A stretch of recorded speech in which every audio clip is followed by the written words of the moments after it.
தமிழ் நெஞ்சங்களுக்கு அன்பு கலந்த வணக்கங்கள். சாதாரணமாக உலக நாட்டு தலைவர்கள் வெளிநாட்டுக்கு பயணம் போகிறாங்க அப்படின்னா எந்த வளர்ந்த நாட்டுக்கு போகிறாங்க அப்படின்னு சொல்லி நாம் நியூஸ் பார்ப்போம். ஆப்பிரிக்க நாட்டுக்கு போகிறாங்க அப்படின்னா இன்னும் ஆச்சரியமாக பார்ப்போம். ஏன் அப்படின்னா உலகத்தில் இருக்க பிம்பம் ஆப்பிரிக்காவில் வறுமை அதிகமாக இருக்குது, பிரச்சனை அதிகமாக இருக்குது அப்படிங்கிற ஒரு பிம்பம். நம்ம பிரைம் மினிஸ்டர் மோடி அவர்கள் ஆப்பிரிக்க நாட்டுக்கு பதவி பிரமாணம் செய்ததிலிருந்து தொடர்ச்சியாக ரெகுலராக ஆப்பிரிக்க நாட்டிற்கு சென்று வருகிறார். ஆப்பிரிக்காவை பொறுத்தவரை மொத்தம் 54 நாடுகள் இருக்குது. நம்ம பிரதமர் சென்ற நாடு அப்படின்னு சொல்லி பார்க்கும் பொழுது சமீபத்தில் எத்தியோப்பியா, ஆப்பிரிக்க யூனியனுடைய தலைநகரம் அங்கே தான் அமைஞ்சிருக்கு. அதாவது ஹெட் குவார்ட்டர்ஸ் அடிஸ் அபாபா அப்படிங்கிற ஒரு இடத்துல எத்தியோப்பியாவில் அமைந்திருக்கிறது. ஆப்பிரிக்காவில் நம்ம தமிழர்கள் இருக்காங்களா? அவங்க என்ன மாதிரி வேலையில் ஈடுபடுறாங்க? எந்த ஜெனரேஷன் தமிழர்கள் ஆப்பிரிக்காவுக்கு சென்று பயணித்தார்கள்? மற்ற நாடுகளைப் போல் அங்கே நம்ம தமிழர்கள் தொழில் பண்ணுறாங்களா? என்ன மாதிரியான வேலைகளில் இருக்காங்க அப்படின்னு சொல்லி நாம் கேட்டு தெரிஞ்சுக்கணுன்னா ஆப்பிரிக்க நாட்டில் வசிக்கக்கூடிய ஒரு தமிழரிடம் கேட்டால்தானே சரியாக இருக்கும். ஆப்பிரிக்காவில் 54 நாடுகளில் இருக்கிறதுலேயே மிக சிறிய நாடு, தீவு நாடு. ரொம்ப ஃபேமஸாக இன்னும் அதிகமாக சொல்லணும் அப்படின்னா பாலிவுட்டு செலிப்ரிட்டிஸ் ஆகட்டும், நம்ம தமிழில் சினிமா செலிப்ரிட்டிஸ் ஆகட்டும், அவங்களோட ஹாலிடேக்கு அந்த இடத்துக்கு தான் போவாங்க. செஷல்ஸ் என்கிற தீவு நாடு தான் அது. இருக்கிறதுலேயே ரொம்ப சிறிய நாடு ஆப்பிரிக்காவில், ஆனால் வளர்ந்த நாடு அப்படின்னு சொல்லலாம். அந்த செஷல்ஸில் கோலோச்சி கொண்டிருக்கிற தமிழர் திரு ராமகிருஷ்ணா பிள்ளை அவர்கள் நம் தந்தி டிவி ஸ்டுடியோவுக்கு வருகை தந்திருக்கிறார். சார் வணக்கம். வணக்கம் சலீம் சார். உங்களை தந்தி டிவி சார்பாக அன்புடன் வரவேற்கிறோம். நீங்கள் செஷல்ஸ் நாட்டிலேருந்து நம்ம தந்தி டிவிக்கு வந்திருக்கீங்க. செஷல்ஸ் நாடை பொறுத்தவரை, பொதுவாக ஆப்பிரிக்காவை பொறுத்தவரை தமிழர்கள் இருக்காங்களா? கண்டிப்பாக செஷல்ஸை பொறுத்த வரைக்கும், ஆப்பிரிக்கா பொறுத்த வரைக்கும் தமிழர்கள் இருக்காங்க. இது வந்து தொன்று தொட்டு இருக்கிறது. நம்ம சுதந்திரத்துக்கு முன்னாடியே தெரியும். நம்முடைய காந்தியடிகளார், நம்முடைய இந்திய அப்பா மகாத்மா காந்தி அவர்கள் சவுத் ஆஃப்ரிக்காவில் போய் ஃபஸ்ட்டு அந்த இனவெறி இதை வந்து தடுக்கிறதுக்கு ஆரம்பிச்சது அவங்க தான் ஆரம்பித்தாங்க. எங்கள் ஊருக்கு பக்கத்தில் எங்கள் அப்பாவுடைய பிறந்த சந்திரபாடிக்கு பக்கத்து ஊரான தில்லையாடியிலேருந்து தில்லையாடி வள்ளியம்மை போனாங்க. அதனால் ஆப்பிரிக்காவுக்கும் இந்தியாவுக்கும் உள்ள தொடர்பு வந்து ரொம்ப நீண்ட நெடு நாட்களாகவே போயிட்டே இருக்குது. அதை வந்து யாரும் பிரிக்கவே முடியாது. ஏன்னா எல்லாரோட நமக்கு தான் வந்து ஆப்பிரிக்கா ரொம்ப நெருக்கம்னு சொல்லணும். நமக்குன்னா இந்தியாவுக்கும் ஆப்பிரிக்காவுக்கும் நெருக்கங்கள் ரொம்ப ரொம்ப அதிகம்னு சொல்லி நிறைய தொடர்புகள், நல்ல தொடர்புகள் நம்மகிட்ட இருக்குது. ஆரம்பத்தில் செஷல்ஸ் வரக்கூடிய தமிழர்கள் என்ன வேலை வாய்ப்புக்காக அந்த ஒரு சிறிய தீவு நாட்டுக்கு போனாங்க சார்? அது நிறைய கதைகள்லாம் இருக்குது. சிலர் வந்து மொரிஷஸ் போகிறதா போய் அங்கே போனால் அவங்களுக்கு போர்ட் நேம், இந்த அத்தாரிட்டி, இந்த இதெல்லாம் இல்லாதனால நிறைய பேர் மொரிஷஸ்ன்னு சொல்லி செஷல்ஸில் இறக்கி விட்டு போனவங்களாம் இருக்காங்க. அப்படி போனவங்களாம் இருக்காங்க. அப்படி போய் வந்து கடின உழைப்பால் மேலே வந்திருக்காங்க. போனவொன்னே ஒவ்வொருத்தரும் ஒரு முன்னாடி ஆரம்பத்தில் வந்து விவசாயத்துக்கு போயிருக்காங்க. இந்த 172 இயர்ஸ் 250 இயர்ஸ்க்கு முன்னாடி அப்படியே மாற்றி ட்ரேடாக மாற்றிக்கிட்டாங்க. ட்ரேடாக மாற்றினப்ப ட்ரேடு மாற்றக்குள்ளே அந்த வளர்ச்சியில் வந்து உங்களுக்கு ஆட்டோமேட்டிக்கலி உங்களுக்கு ஒரு வளர்ச்சி தெரிஞ்சிருக்குது. ஓகே. வியாபாரம், ஏன்னா ஆங்கிலேயரே இங்கே வந்து ட்ரேடிங்காக வந்தவங்க தானே. அதனால் அவங்ககிட்டேருந்து லேர்ன் பண்ணி நம்ம மக்களும் ட்ரேடிங்காக போயிருக்காங்க. அந்த ட்ரேடை கொஞ்சம் வச்சதுனால தான் வந்து முதலாளித்துவமாக வந்திருக்காங்க. அங்கே உள்ளூரில் நீங்கள் பேசுகிற மொழி என்ன சார்? அந்த ஆப்பிரிக்க மொழி வந்து கிரியோல் அப்படின்னு ஒரு மொழி. கிரியோல் எப்படின்னா ஃப்ரெஞ்சு மொழியிலேருந்து கொஞ்சம் வித்தியாசமாக இருக்கும். இங்கே கிரியோல் மொழி பார்த்தீங்கன்னா ரெயூனியன், மொரிஷஸ், இதை போல் ஒரு 5 கண்ட்ரியில் பேசுகிறோம். ஃப்ரெஞ்சு பேசுகிற பீப்புளுக்கு வந்து இந்த மொழி தெரியும். மொழி தெரியும். நான் இப்போ தமிழில் ஒரு சென்டென்ஸ் சொல்கிறேன், அதை நீங்கள் எங்களுக்காக ஆப்பிரிக்க மொழியில் சொல்ல முடியும்? செஷல்ஸ் மொழியில், கிரியோல் மொழியில். செஷல்ஸ்லேருந்து நான் தமிழ்நாடு வந்திருக்கேன்.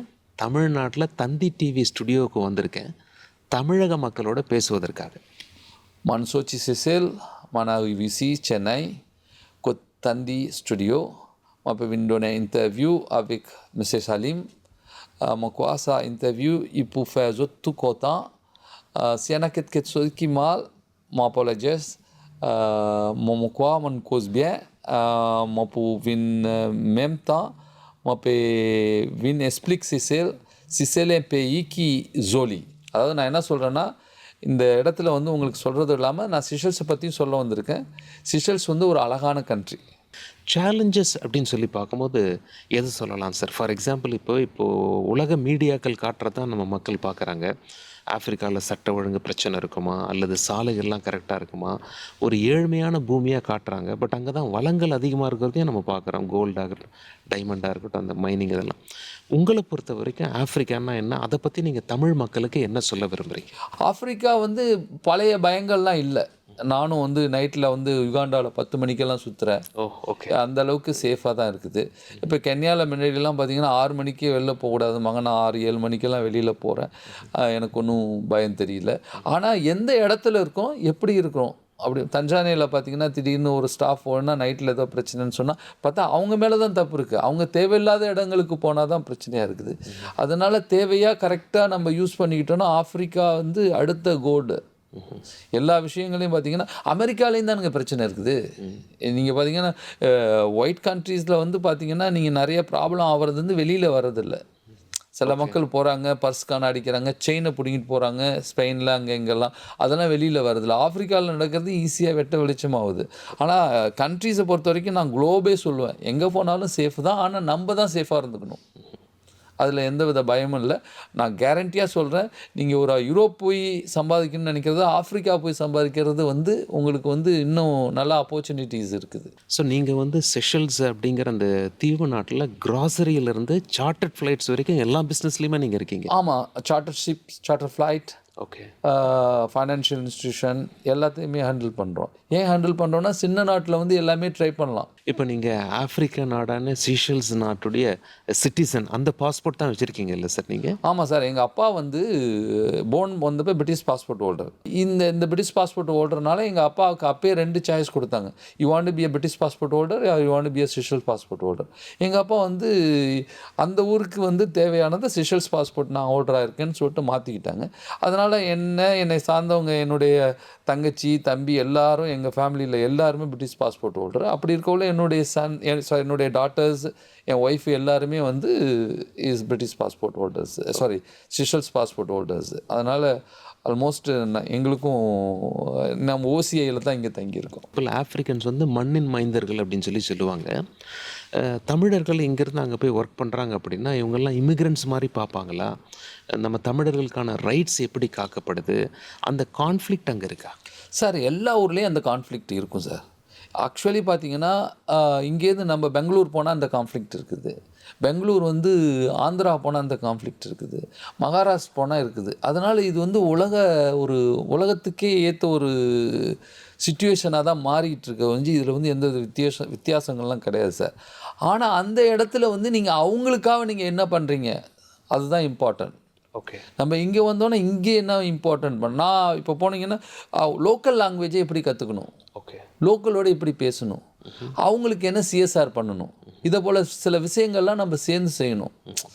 அவங்களோடையும் அவங்களுக்கும் நம்மளால் ஒரு பயன் இருக்கிறத நம்ம காட்டணும். அதுதான் ஒரு மெயின் திங். அதை காட்டணும்னா நான் வந்து மனப்பூர்வமாக காட்டணும். நேம் சேக் காட்டக்கூடாது. அவங்களுக்கு தேவையானதை கொடுக்கணும். அதாவது பேப்பர் மீடியாவுக்காக நம்ம பண்ணக்கூடாது. அதை போல் விஷயங்கள் அந்தந்த ஊரோட அவங்களோட நமக்கு தான் தெரியும்.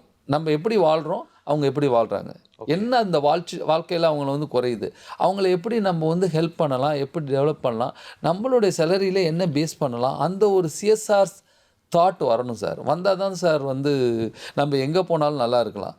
இல்லை நம்ம போயிட்டு 100 ருபீஸ் சம்பாதிச்சு 101 ருபீஸ் ஊருக்கு எடுத்து வரணுங்கிற தாட் இருக்கிறதோட அந்த ஊருக்கு நம்ம என்ன பண்ணணுங்கிற ஒரு ஃபீலிங் இருக்கணும் சார். சமீபத்தில் உங்களோட பேரை நாங்கள் நியூஸ் பேப்பரில் படித்தோம் சார். நீங்கள் வந்து அதாவது திருப்பதி தேவஸ்தானத்திற்கு செஷல்ஸில் 4 ஏக்கர் நிலம் கொடுக்க முன் வந்தீங்க. அது என்ன சார் ஆச்சு? எப்படி உங்களுக்கு அந்த தாட் ப்ராசஸ் வந்தது? இப்போ அதனுடைய ஸ்டேட்டஸ் கோ என்ன? அதை வந்து 4 ஏக்கர் வந்து ஏர்போர்ட்டுக்கு ஜஸ்ட் ஆப்போசிட்டில் ஒரு ஹில்லை வந்து தரேன்னு சொல்லியிருந்தோம். எங்களோட இன்ட்ரெஸ்ட் வந்து அங்கே கோயில் கட்டணும். அவங்களால கட்ட முடியலன்னா நாங்கள் கட்டிக்கிறோம். அதனால தான் ஆஃபர் பண்ணோம். அதனால் அவங்க திருப்பி ப்ரோக்ரஸ் மெயில் வந்தது, இதை போல் நீங்கள் விற்றுட்டு சேல் பண்ணி பணம் கொடுக்க முடியுமான்னு. இல்லை, கொடுக்க முடியாது அப்படின்னு ஜஸ்ட்டு நாங்கள் ஓப்பனாக இருக்கோம் சார். எப்படியும் பெருமாள் நினச்சிட்டாருன்னா நிச்சயமாக வந்துடுவார் சார். யாராலையும் அதை தடுக்க முடியாது. அந்த ஒரு இது இருக்குது சார். நிச்சயம் கோயில் அங்கே வருவார் அப்படிங்கிற ஒரு நிம்மதி ஒரு இது இருக்குது சார். ஓகே. நம்ம அதாவது தமிழ் சினிமா பிரபலங்களும் சரி, ஹிந்தி சினிமா பிரபலங்களும் சரி, ஹாலிடே அப்படின்னாலே செஷல்ஸுக்கு தான் வராங்க. சாதாரண மக்களால் வர முடியுதா? அது ஒரு காஸ்ட்லி டூரிசமாக இருக்கா? எதனால் சினிமா நட்சத்திரங்கள் செஷல்ஸுங்கிற அந்த தீவு நாடு, ஆப்பிரிக்க தீவு நாடு தேடி வராங்க? சார் அது வந்து ஒரு டிசிப்ளின் கூட சொல்லலாம் சார். நாங்கள் யாரையுமே டிஸ்டர்ப் பண்ணுறதில்ல சார்.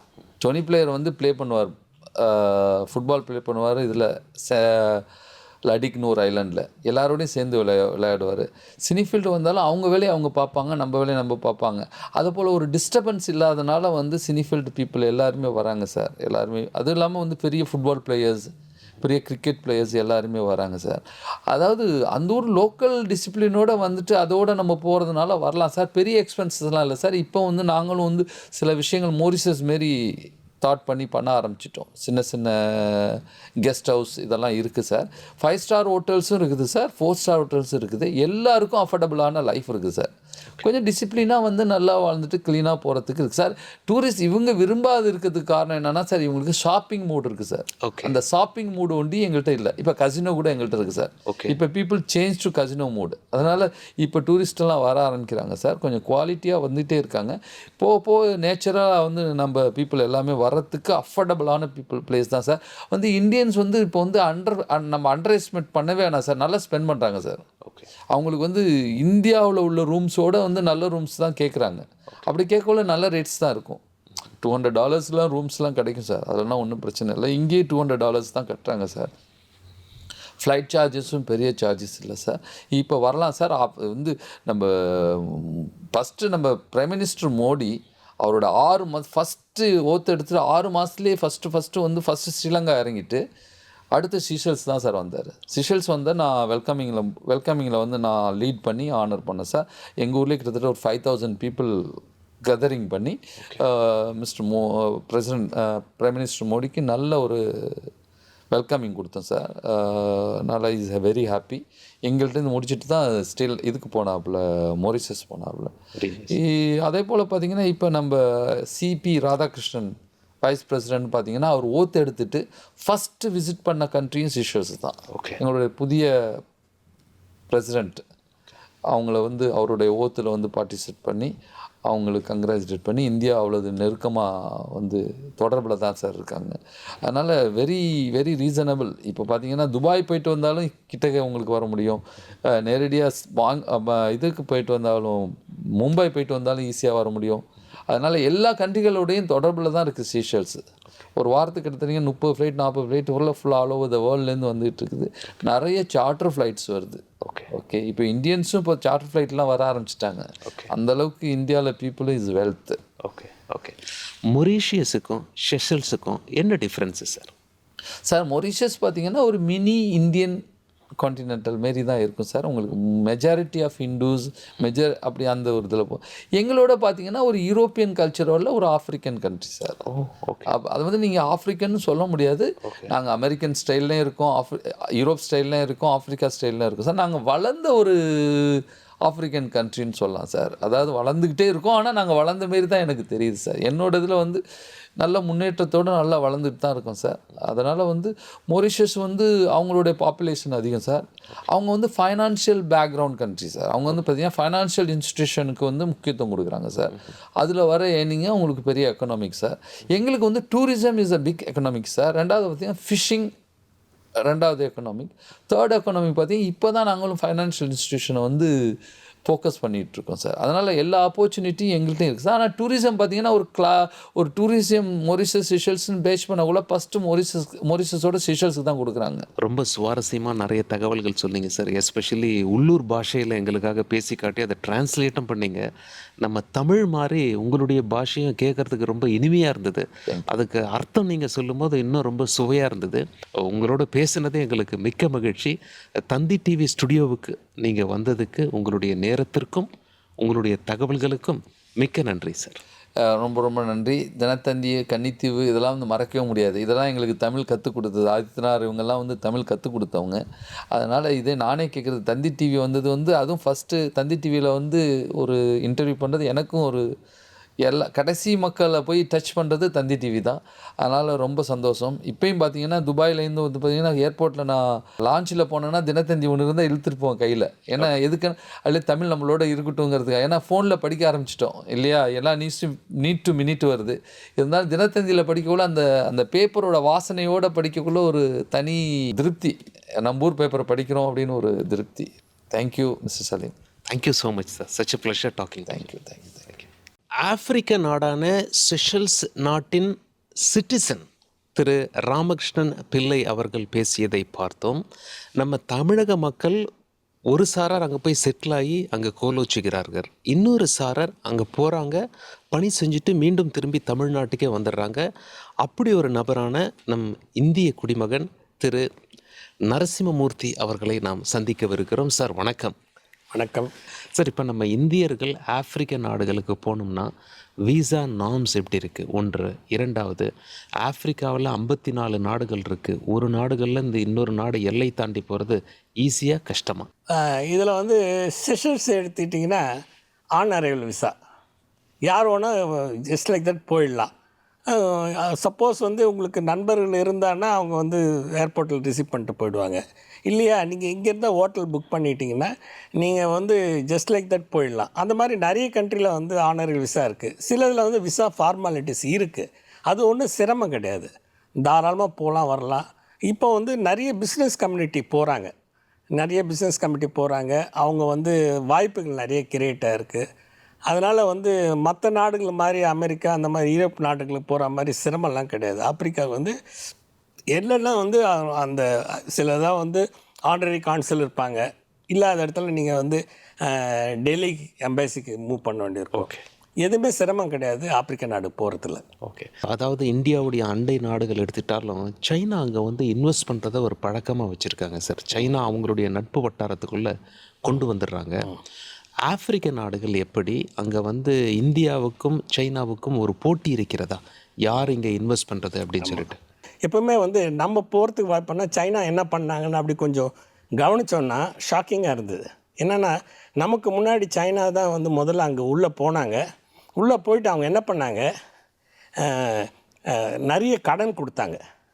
அவங்களுக்கு கேட்குறதோட பன்மடங்கு கடனை கொடுத்து அதன் மூலிமா வந்து அவங்களோட நோக்கம் எப்படி இருந்ததுன்னா, கடன் கட்ட முடியாமல் திருப்பி கொடுக்க முடியாமல் ஒரு சூழ்நிலையில் அவங்க வந்து அந்த இடத்த வந்து அந்த பிஸ்னஸை வந்து எடுக்கிறதுக்கு பார்த்தாங்க.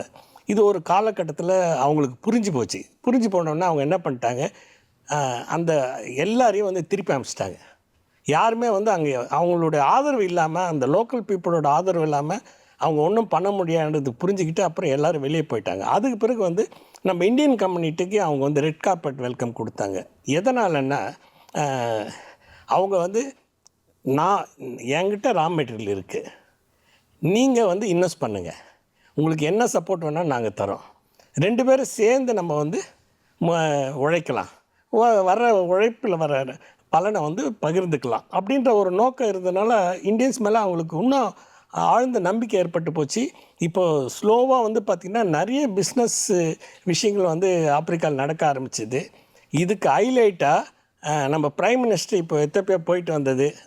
இது வந்து எத்தியோப்பியா போயிட்டு வந்ததுனால ஆப்பிரிக்காவோட நமக்கு இருக்கிற ஒரு நட்பும் நம்மளுடைய பிரைம் மினிஸ்டர் கொடுக்குற என்கரேஜ்மெண்ட்டும் இன்னும் புதுசாக ஏற்கனவே நிறைய பிஸ்னஸ் கம்யூனிட்டி அங்கே உள்ளே போயிட்டாங்க. அவங்க பிஸ்னஸ் எல்லாம் பண்ணுறாங்க.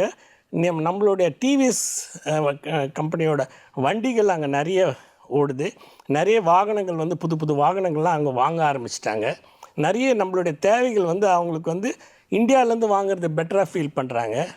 அது இல்லாமல் வந்து முந்திரி பருப்பு, இப்போ நம்ம வந்து இந்தியாவில் நம்ம யூஸ் பண்ணுற கேஷ்யூ நட்டு ப்ராடக்ட்ஸ்லாம் வந்து பார்த்திங்கன்னா 70% ஆஃப் த யூஸ் பண்ணுற வந்து முந்திரி பருப்பு வந்து கேஷ்யூ வந்து ஆப்பிரிக்காவிலேருந்து தான் வருது. நம்ம இந்தியாவில் வந்து 30% தான் கிடைக்கிது ரா மெட்டீரியல். 70% நம்ம வந்து ஆப்பிரிக்காவிலேருந்து தான் கிடைக்கிது. அதுவும் வந்து கானா, தான்சேனியா, நைஜீரியா, இன்னும் சுற்றி பக்கத்தில் இருக்கிற நாடுகள்லாம் வந்து அங்கேருந்து அவங்க வந்து பர்ச்சேஸ் பண்ணிவிட்டு இங்கே இம்போர்ட் பண்ணி இந்த பிஸ்னஸ் வந்து நல்லா போயிட்டுருக்கு. அதை தவிர வந்து நிறைய பல்சஸ் வந்து அங்கேருந்து வருது. அது மட்டும் இல்லாமல் வந்து உங்களுக்கே தெரியும், டிஃப்ரெண்ட் ஸ்டோன்ஸு, டைமண்டு, கோல்டு இதெல்லாம் வந்து அங்கே சர்வசாதாரணமாக கிடைக்குது. சார், நம்ம தந்தி டிவி ஸ்டுடியோ வந்து உங்களுடைய தகவல்களை நீங்கள் பகிர்ந்துக்கிட்டீங்க. 6 வருஷம் ஆப்பிரிக்க நாடுகளில் நீங்கள் இருந்திருக்கீங்க. உங்களுடைய அனுபவங்களை நீங்கள் பகிர்ந்துக்கிட்டீங்க. ரஷ்யாவிலையும் நீங்கள் இருந்திருக்கீங்க. உங்களுடைய நேரத்திற்கும் உங்களுடைய தகவல்களுக்கும் மிக்க நன்றி சார். நிறைய பேர்கிட்ட இது என்னோட ஷேர் பண்ண முடியலன்னு ஒருத்தர் இருக்கும். ஆனால் அந்த வருத்தம் இன்றைக்கி வந்து சரியாயிடுச்சுன்னு சொல்லலாம். ஏன்னா வந்து இவ்வளோ தந்தி டிவி வந்து நான் ரொம்ப எனக்கு பிடிச்ச ஒரு சேனல், நியூஸ் சேனலில் எனக்கு ரொம்ப பிடிக்கும். அது மட்டும் இல்லாமல் இன்றைக்கி வந்து எங்கே தந்தி பேப்பர் பார்த்தாலும் உட்காந்து படிக்க ஆரம்பிச்சிருவேன். அந்த சிந்துபாத் அதெல்லாம் வந்து லைஃப்பில் வந்து நான் படிக்க சொல்ல ரொம்ப பிடிச்சமான ஒரு விஷயமா இருந்தது. அப்பேற்பட்ட ஒரு தந்தி டிவி சேனலில் நான் இன்றைக்கி வந்து செஷல்ஸ் பற்றியோ ஆப்பிரிக்கா பற்றியோ என்னோடய அனுபவங்களை பற்றியோ பகிர்ந்ததுக்கு ஒரு வாய்ப்பு கொடுத்தது நான் ரொம்ப பெருமையாக நினைக்கிறேன். ரொம்ப ரொம்ப நன்றி. மிக்க நன்றி சார். நன்றி.